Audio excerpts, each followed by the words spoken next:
I-V-M. It's the year 440 of the Common Era. In 36 years, the Western Roman Empire, which dominated Europe for nearly half a millennium, will end. Not that you and I care about that. We are deep in the heart of the Indian subcontinent, and we are here to see something much more spectacular. Here, in the plains of the Wainganga River, in the far west of the modern Indian state of Maharashtra, is a temple. But it's not like any temple you've seen before. This is not made of massive blocks of carved stone, but instead of hundreds of thousands of baked bricks built into and onto a great hill, so that the building towers hundreds of feet into the air like the palace of some great god, which, in a way, it is. The bricks are cunningly laid into gorgeous patterns in the walls, concave diamonds and turrets and stairs and terraces and corridors, creating nooks and crannies decorated with dozens of shrines, full of carvings of joyful demigods depicted in all sorts of poses. Some are playing music, some are laughing, some standing with their arms around their gorgeous partners, others pulling each other's garments down. Some of them are half bird, some half snake, some clothed, some naked. Some wear crowns made of skulls, others wear fantastic headdresses with jewels and flowers. All are painted in bright colors, red and blue and white and green. All are here to attend on the great god who lives in this temple, this immense building covered in white and red lime plaster, glowing in the heat of the sun like the peak of the sacred mountain Kailasha, recreated here on earth. We are standing at the very top of the hill, on the uppermost terrace, in a crowd of royal attendants, all waiting in anticipation with trays of flowers and food. It smells like incense and sweat, which glistens off the rather rotund members of the court, dampening their expensive silks, which flutter in the warm breeze that always caresses this sacred peak. Let's ignore their murmurs and gossip, and instead just look around. Far away we can see another hill, called Ramagiri, Rama's mountain, where that god king's footprints are worshipped in a complex of shrines and smaller temples. But none of them come close to this one in grandeur. In the distance, we can see a procession approaching, and we can hear roars of welcome from the crowd of sages who generally live around the temple, performing all kinds of oddball austerities. They seem rather crude, though. Even from where we stand, we can see a lot of them are covered in ashes and are more or less naked, with matted hair like the god whose temple this is. A fair number of them seem rather drunk, but the procession doesn't stop to pay them any heed. Instead, it enters the outer courtyards of the temple and slowly begins to ascend the stairs up to the terrace where we stand. The reason why it's so slow is because of the two figures at the very front of the parade. One is a rather stocky and swarthy man with a bit of a paunch who wears a dhoti of expensive pink silk decorated with gold brocade, clasped with a gorgeously worked belt studded with rubies. His chest is draped with a thick loop of intertwined pearls clasped with gold. His neck glitters with rubies. His wavy oiled black hair is covered in an elegant jeweled crown. But he pales in splendor next to the elderly woman who leans ever so slightly on his arm as she carefully climbs the stairs one by one. From here, we can see a faint resemblance in their features. Though his lips and nose are heavy and sensuous, somehow on her taller frame, those same features seem elegant and indeed attractive despite her advanced age. Her face is as cold and pale as the winter moon. Her white hair is oiled and piled into a bun on the right side of her head, but the bun is completely covered by rows of fragrant jasmine buds placed over leaves made of gold, piled up in layers upon layers. Its weight is balanced by another elaborate headdress of pearls and jewels on the left side of her head. Her neck, her torso, her waist are all covered thickly in jewels and gold, and though she wears simple white silk, she somehow manages to outshine both the man next to her and the entire crowd of courtiers that we are standing in.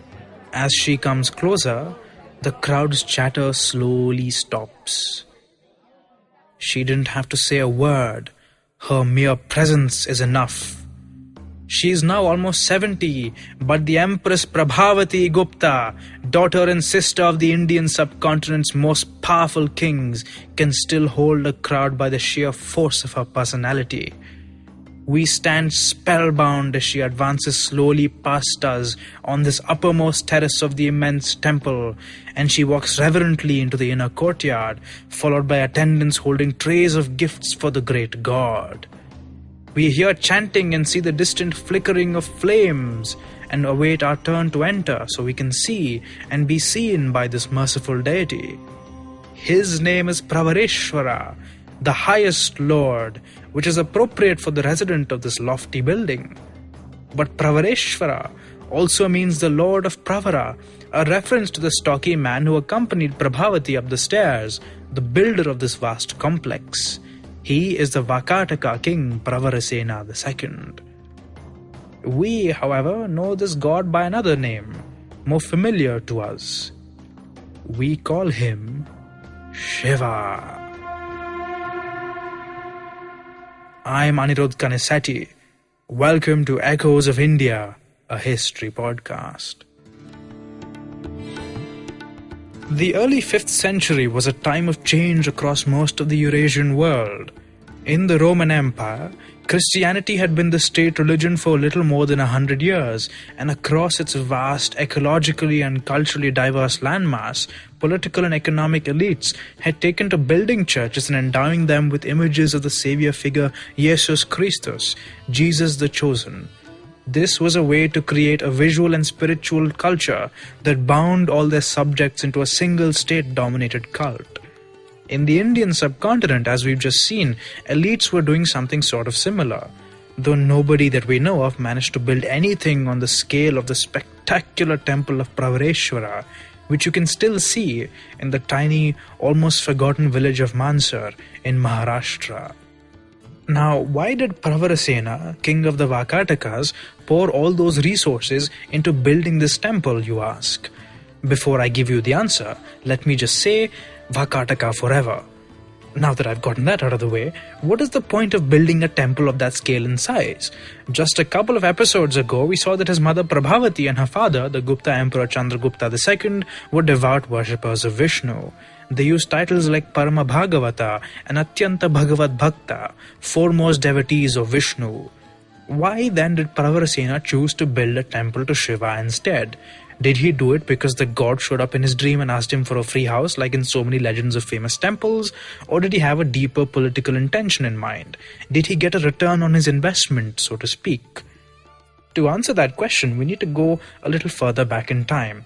In fact, we need to go so far back that we are now looking at a time when the mad Macedonian conqueror Alexander invaded South Asia and saw banners of Indian tribes that he thought worshipped Hercules. This, as we know from episode 1 of season 1 of this podcast, was not Hercules, but rather the hero god Vasudeva Krishna. But who is this Vasudeva? By the latter half of the first millennium BCE, a tribe called the Vrishnis, who lived around the city of Mathura in the Ganga plains, deified 5 heroes, who may at some point have been flesh and blood humans just like us. Those heroes were Vasudeva Krishna, Samkarshana Balarama, Pradyumna, Shambha, and of course my namesake Aniruddha. Somehow, the worship of this group of 5 deities became explosively popular. In fact, they seem to have been rather more popular than the gods that stuffy old Brahmins worshipped, like Indra and Agni. Their worship, at least in the early stages of the cult, didn't seem to need elaborate, expensive sacrifices requiring the hiring of ritual specialists, but instead more of an organic sort of ritual, an earthy sort of thing involving idols, simple shrines made of carved wood and thatch, and a theology based on the idea that these 5 heroes were savior gods.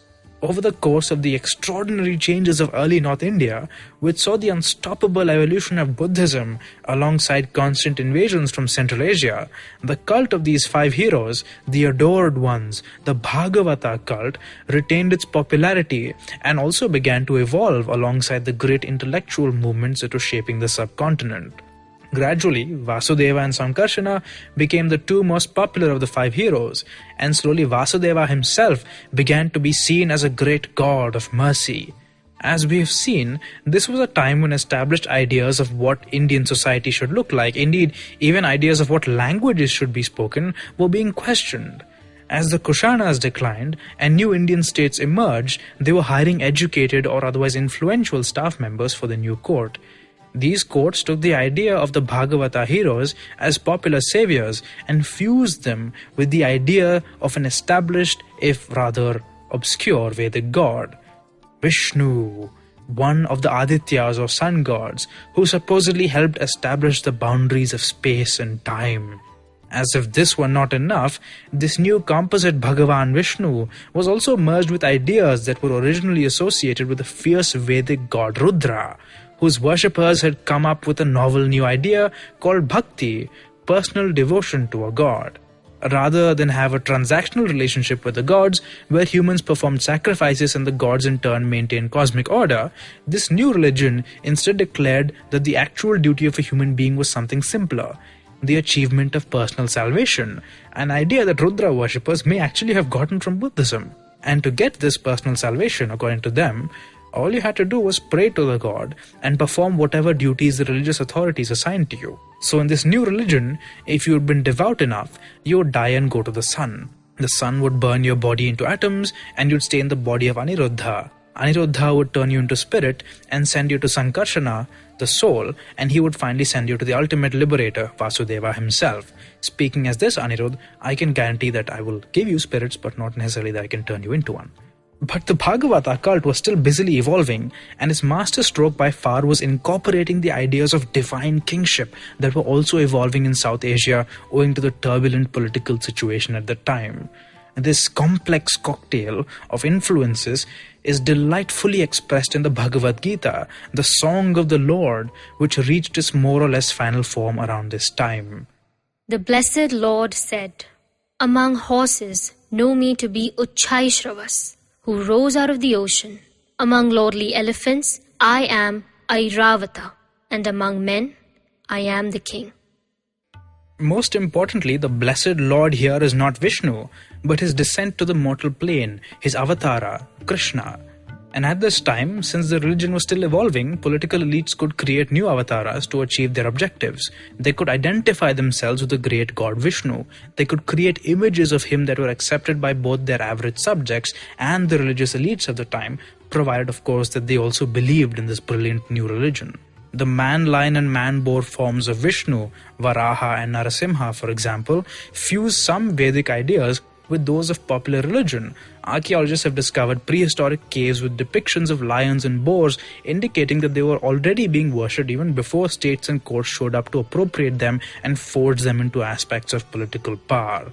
And so early Vaishnavism as we know it was born. And as we have seen, Chandragupta II and his daughter Prabhavati, the queen mother of the Vakatakas, were able to use it to brilliant effect as a way to build up the legitimacy and right to rule. Now, this Chandragupta II was rather a militaristic sort of chap, and his successor Kumaragupta, who might have only come to the throne with the assistance of his half-sister Prabhavati, was not. Now, Kumaragupta was no less ambitious and forward-looking than his father and sister, though. He realized that state support of Vaishnavism was a great way to consolidate Gupta political influence across the immense, diverse region of northern India, and so spent tons of money building a remarkable new institution. Of course, despite all the new ideas that went into this institution, it was presented by the Gupta emperor and his creative courtiers as being nothing more than an evolution from the ancient prestigious heritage of the Vedas, just as Vaishnavism presented itself. This institution was something that we are very, very familiar with today, the temple. The reason why this sort of presentation works is because, as scholars have pointed out, the metaphysics of the Vedas is really a system of very creative equations. If you want to melt your brain but also kind of understand what I mean by that, you might want to read the book Ka by the Italian polymath Roberto Colasso, which features an utterly surreal episode where the creator god Prajapati creates links between all of his creations in a futile attempt to defeat death. And many of these links are touched upon later in the book in a spectacular debate between the sage Yajnavalkya and a bunch of others. Actually, let me just digress for a second here because this is really too interesting not to explain with an example. This is a quote from the third book of the Chandogya Upanishad. Om. The sun is the honey of the gods. The sky is the cane from which the honeycomb hangs. The air its honeycomb. The rays its larvae. Its Yajus verses are the bees, and Yajurveda the flower. The immortal Amrut is its nectar. See what I mean? There's no limit to the creative permutations and combinations you can come up with, is there? Now in the Vedas, the sacrificial altar is equated with the universe itself, a site where the sacrificer connects through the sacrifice to the immensity of creation. The altar is the meeting ground of the gods and man. And so too is the square-shaped altar of the temples that Kumaragupta was building, pouring the immense resources of the vast Gupta political network into creating across the empire, where he set up statues of Vishnu, the ideal god-king who was identified with the monarch himself. In these temples, radically new forms of worship were invented by ritual specialists, paid for by courts wealthy with agrarian and trade surpluses. The Vedic sacrificial ritual, which involved providing offerings to the sacrificial flame, to the winds, and the flames in the bellies of the priests, was retooled to become the foundation of temple ritual. Even today, you can still see food being offered to the gods, incense and camphor being burned, and you can even see temples still feeding visitors the same way that Gupta temples did over 1600 years ago. This was a brilliant innovation, but couched in tradition. To paraphrase Michael Willis, the new is not the new. The new is merely presented as being nothing more than the old. Art and religion have a remarkable ability to unite diverse peoples because the yearning for a greater meaning and the ability to understand visual symbols is part of our nature as human beings. Creating these new hubs of social activity where people gather to see gods and interact with them in a way that they never had before, where political elites could now pour in their resources in a game of competition and co-evolution, would henceforth define the course of Indian and human history in extremely deep ways. Now that we know all this, Pravarasena's decision to build the immense Pravareshwara temple makes a lot more sense. In building it, he was consciously trying to outdo all his predecessors. Earlier Vakataka kings were Shiva worshippers, using the title of Atyanta Swami Mahabhairava Bhakta, foremost devotee of the great god Bhairava Shiva. He might even have intended to compete with his uncle, the immensely powerful Gupta emperor Kumaragupta. He was establishing a religious edifice that expressed his political power and also solidified his control over his kingdom. And of course, he might very well have been personally convinced that his action would bring him salvation. So that sort of answers our question, but also brings up another one. Why Shiva and not Vishnu? To understand this, we need to move away from religion and into the world of politics. As I've pointed out earlier in this season, the Guptas were very much the crazy conquerors of the ancient Indian world and solidified their control of North India not only through religious innovation but also through the practice of binding together powerful families with marriage. Prabhavati Gupta had come to the Vakataka kingdom as a result of just such a bond, but her husband died young and she eventually became the queen regent on behalf of her young sons. Prabhavati was a brilliant and ruthless monarch in her own right and likely assisted in bringing her half-brother Kumaragupta to the Gupta throne in the civil war that broke out after the death of their father. She also attempted to further cement the Vakataka and Gupta relationship by marrying her daughter Atibhavati to another brother of hers, a young fellow by the name of Ghatotkacha. Observe what she says about her husband's behavior, which ties into what I was saying in earlier episodes about how important the appearance of virtue and refinement were to the courts of the time. To that great hero, Chandragupta, a son named Ghatotkacha was born. He pleased the minds of wise men with refined language, and his eyes were like blue lotuses. He pleased holy men with floods of wealth, and the people with his fame. When that king had seen his niece, here she is referring to herself, who was like a palace, Lakshmi, he paid his respects to her and married her. Atibhavati's brother Pravarasena, though, was no fan of the Guptas. To begin with, the Vakatakas hated the upstart Guptas. Some scholars believe that the Vakatakas had actually been based in Bundelkhand until Samudragupta threw them out and they had to flee south to restart the kingdom in the Wainganga plains. Next, it certainly seems odd that though Pravarasena had two older brothers, both of them died without reigning for very long, allowing their mother to continue her regency until he, the youngest brother, came to the throne. Finally, the fact that his sister had been married off to one of his younger Gupta uncles must have been a matter of great irritation to him, especially given that he was trying to compete with his older Gupta uncle in terms of temple building. Pravarasena's preference for Shiva as opposed to Vishnu needs to be seen in this context. Though the Vaishnavites were absolutely brilliant at associating themselves with both popular belief and political kingship, the Shaivites were not far behind. Though Shaivism took a while to catch on in fancy Brahmin and royal circles, it would soon come to dominate Indian religious history in the first millennium of the Common Era. Some scholars, such as Alexis Sanderson, actually call this period the Shaiva Age. The true Vaishnava age, if I may use that term, only started in the late Middle Ages.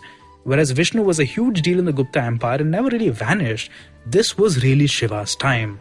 As I said, it was really the Shaivas, the Shiva worshippers, who first invented the concept of bhakti before the Vaishnavites borrowed it from them. We've talked a lot about early Vaishnavism, and now it's time to talk about early Shaivism. Though the date remains controversial, one of the most popular cults of Shiva at this time was the Pashupata cult, the cult of Shiva as a lord of animals, though it very rapidly became much, much more than that. The Pashupatas were supposedly founded by a fellow called Lakulisha, the lord of the club, a stick-wielding ascetic who was supposedly a corpse that Shiva brought back to life. According to Hans Bakker, it's much more likely that the historical Lakulisha was actually a very talented yogi who managed to perform death-defying tricks by controlling his heart rate, for example, and built up his popularity from there. The Pashupatas had some rather odd religious practices. After being initiated, a Pashupata ascetic was supposed to go about naked, covered in ashes, representing the transience of the mortal world. He was also expected to make odd sounds and swear at people, especially rich men and women, so they'd have him thrashed and thus incur sin, which would somehow transfer all the religious merit they had to him. Once he'd done that for long enough, he'd be initiated in stricter meditative rites and secret scriptures, which would eventually ensure that he became a member of Shiva's retinue after death, which seemed a lot more appealing to people than Vaishnava ideas of just praying to Vishnu until he deigned to merge you with himself. Of course, the Pashupata life was difficult, and to maintain themselves, they also had to become more socially and politically integrated. They declared that lay people such as Pravarasena could fulfill their religious obligations to Shiva by merely constructing a temple with tanks and gardens for more hardcore ascetic to live in, something that seems strikingly familiar to Buddhism if you think about it. The difference is that by this time, religions were not turning to mass donations and crowdsourcing, but rather to donations by powerful elites who had managed to centralize political and economic power. In ancient India at this time, religions made elites and elites made religions. By collecting Shaivites or Vaishnavites together, making a temple, establishing land grants to the temple, and importing Brahmins to manage the executive and religious duties that all this needed, elites were really inventing India as we would know it today. Empty lands were being given to Brahmins in temples, backed up by the state. The rural economy was widening and deepening. The population began to congregate around new network hubs. India was transforming, and Pravarasena, who was trying to consolidate his kingdom in his own name after the death of his mother, was right in the thick of it. Much of his poetic and artistic patronage, far from depicting Shiva as some kind of mad, uncontrollable god as he appears in the early Vedas, actually depicts him as a peaceful savior, and Pravarasena would claim to be ruling by the grace of Shiva, clearly pointing to the fact that Shaivites had also begun to copy Vaishnava ideals just as the Vaishnavas had copied theirs. Here's an example of Pravarasena doing just this. By the command of the illustrious Pravarasena, the Maharaja of the Vakatakas, who, by the grace of Shiva, has established the first age on the earth, who was born of Prabhavati Gupta, the daughter of the Rajathiraja, the illustrious Devagupta, and who is the son of the illustrious Rudrasena, the Maharaja of the Vakatakas. Here Pravarasena describes which lands are being granted and their geographical limits so as administrators know how to demarcate it.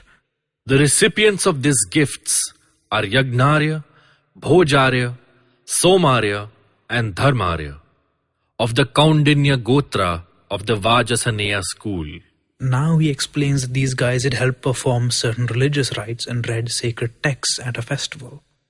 Our soldiers and policemen and officers are commanded by this order, and let it be known to them that this is done to increase our religious merit, power and victory. As you can see, Pravarasena is giving gifts to Vedic Brahmins, but he's doing it from a splendid new Shaivite temple. He's reordering the rural economy by giving it to ritual specialists who are now dependent on the state for their survival, and so they'll help increase agrarian output because they need to survive, right? The new and the old are combined, the religious and the secular, the spiritual and the state. It's brilliant, at least if you're a Brahmin or a king. If you're a peasant, your life kinda sucked. While Pravarasena was up to all this, his uncle, the aging Gupta Emperor Kumaragupta, also seems to have been aware of the popularity of Shaivism, though he seems to have preferred to build Vaishnava temples instead. His regnal name, Kumaragupta, means guarded by Kumara, Shiva's son, and Kumara and his mount, the peacock, appear on many of the emperor's coins. Kumaragupta's obsession with temple building and focus on using economic surplus to build temples was great in the long run. It ushered in deep economic and political changes across an immense geographical area, but in the short term it created massive financial problems for the Guptas and left them unable to decisively respond to the immense threats that an empire of this scale always faces. The fact that the Gupta Empire didn't collapse during his reign is because of the efforts of one of the most remarkable individuals of this period. Towards the ending of his reign, with permanent stone temples flourishing across the Ganga plains, issued by the Gupta court and also the courts of all of its vassals, slowly spreading across the subcontinent, leading to deep economic and urbanizing changes, Kumaragupta seems to have been quite busy resting on his laurels and doing nothing else. But two devastating challenges would soon arise to threaten the Guptas. The first was a massive rebellion of the central Indian tribes once crushed by Samudragupta, those whose kings he had forced to serve him as servants. Both Kumaragupta's heir apparent, perhaps called Chandragupta after his grandfather, and his experienced generals were completely unequal to the task of leading the Gupta armies against them. Meanwhile, the emperor's young half-brother, Prabhavati's son-in-law Ghatotkacha, seems to have made his own bid for the throne, likely with the backing of his Vakataka brother-in-law, Pravarasena, who may have wanted nothing more than to cause chaos in the Gupta Empire. After all, Pravarasena had lots to gain from this, because if his brother-in-law won, he would be obligated to him, which was politically great for him no matter how much he actually hated the Guptas. In this moment of utter crisis, when the Guptas were surrounded by enemies in central India, when it seemed the Gupta Empire was going to shatter, there appeared a savior of sorts. He was a low-born man who was so ashamed of his origins that he would never even mention his mother's name through his entire career. His father's name, though, is familiar to us: Kumaragupta. This savior was the son of a concubine or slave girl of the emperor, which meant that he had no network or privilege of his own to call on, and he may have had to join the Gupta army as an officer as his only means of advancement. This man was called Skandagupta, and he seems to have had more than a little of Samudragupta's blood in him. Not only did he manage to successfully crush the rebellion in central India, but he was rapidly promoted to the de facto rank of commander-in-chief of the Gupta armies. His uncle Ghatotkacha was defeated and killed, and Pravarasena, who had crossed the Narmada to try and help, found himself outmaneuvered before he'd even done anything. The Vakataka king, realizing that this was the end of his family's relationship with the Guptas, tried to salvage the situation. He marched on the former capital of Ghatotkacha's territories, where his sister would otherwise have been forced into another Gupta marriage, and brought her back south to his great palace, which he had very modestly named Pravarapura. This triumphant Skandagupta was now powerful enough to seize the Gupta throne in his own right, his low birth be damned. However, he still had his senior half-brother, the heir apparent Chandragupta, to deal with. Before he could make his move, though, his hand was forced. Nearly 400 years ago, Chinese interference in Central Asia had sparked off immense migrations of nomadic peoples who moved like dominoes all the way across Eurasia, where, combined with the effects of global cooling, they had attacked the Roman Empire in search of food and tribute in waves until its western half eventually collapsed in crisis. A series of similar tribes also invaded India, as we know, the Shakas and Kushanas, for example. But the worst were yet to come. The violent, city-destroying, fast-moving armies of the nomadic Huns had brought Rome to its knees, and now relatives of theirs were heading towards India.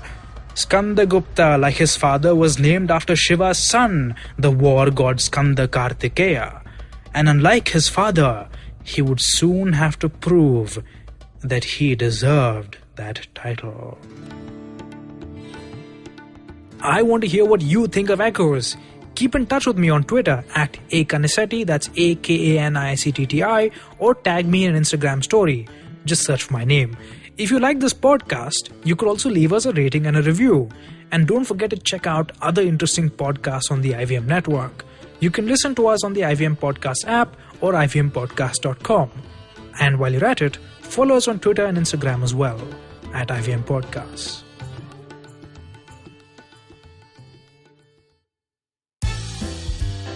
Think fast. If I tell you I'm Parsi, what's the first thing that comes to mind? Dhansak? I don't blame you. My name is Pazan Patel. You may know me as the Bhavi Bride. Though I run a popular Parsi food blog, the truth is I didn't know anything about Parsi food until I got married. It was just my luck. He turned out to be your typical sadra lega wearing, kawab khari eating Parsi boy. And the only thing I knew was dhansak, or rather, how to eat it. But there's more to Parsi food than dhansak. And there is more to us than our obsession with eggs and our legendary Rani cafes.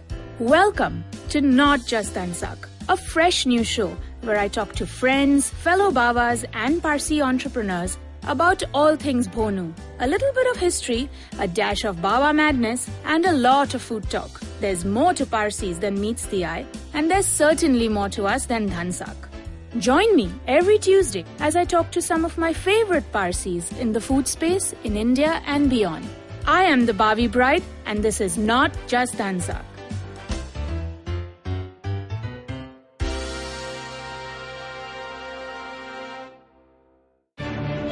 Every week comes a show where three people come together to tell you about stuff they like. A movie, a TV show, a book, and other stuff. Tune in every Monday on the IVM Podcast app to IVM Likes. Batman approves this message. Thank you, Batman.